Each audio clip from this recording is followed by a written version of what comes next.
All right, hi guys, Ryan here with Polar Fox Technologies, Polar Fox APU. So we just finished up another 24 volt, 10,000 BTU install here. So a new feature for you flatbed people, build a bracket and we have it nicely mounted above the headache rack there. Unlike a lot of backpack units and things of that nature where you can't actually put them on your truck if you have a headache rack, with our system, very versatile.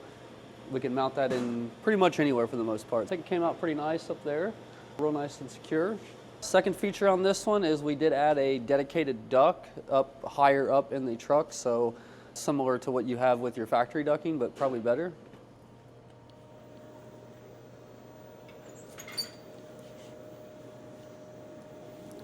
So we added a dedicated duct here. It came up through the cabinet and actually put a louver up here close above the bunk, so you'll actually get that air up into the lower bunk area.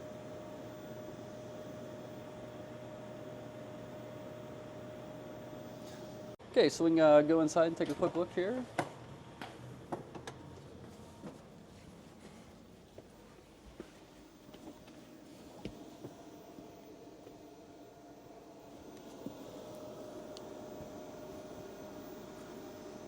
It's pretty typical of most of our installs. We got the compressor box right here underneath the factory ducting, evaporator unit and blower. We do have one duct coming out on the bottom here. And then again, like I said, we ran a dedicated duct up through, it's kind of hard to see here, but the duct comes up and through this cabinet and right out there. So pretty rigid, pretty,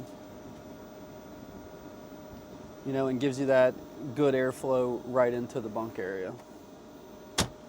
And then our panels up here, we also have a new inverter end that we're handling that actually has pass-through AC as well. So if you have shore power, this is a direct replacement for the most part, to where it takes if you're plugged in, have the truck plugged in the AC power on the side of the truck, it automatically switch over to the AC power and not use the DC. So that's a new feature, a new product we have as well, 2,000 and 3,000 watt.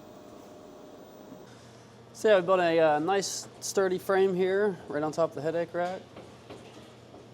Pretty secure, pretty tight. And we actually, with this install, with the hoses, I see a lot of the other diesel powered units out there where when they do have a headache rack and they do something similar, a lot of times they'll run those lines down behind the cab. So if you ever have an issue, you can't access those. Where this worked out pretty well, so I ran them around the back and then came right down the side of the headache rack here. So everything is accessible.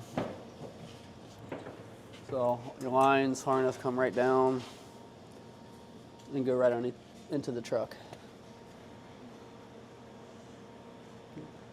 So this particular install was a Peterbilt 579, so we've done a couple of these. We've pretty much done every make and model at this point for the most part. So check out the other videos if you want to see more specifics. I know we've done a newer Mac. I don't think we did a video on that, but we do have some photos for that if you wanted to see how one worked out. We've done plenty of Volvos, Freightliners, and T680 Kenworths, W900s. So pretty much every make and model we've done so far. So you can check those videos out if you want more specific information towards your specific make and model. Also, new big feature we have coming next week. We do have an auto start feature that will start the truck up when the voltage gets low, and there's parameters you can set and tailor it to what you want, but now we do have that feature as well. Pricing to be out next week also. So give us a call or check out the website as far as that goes. Pretty much it, guys. Thanks for watching. If you're new to the channel, please subscribe, hit the bell for the updates, and like the video.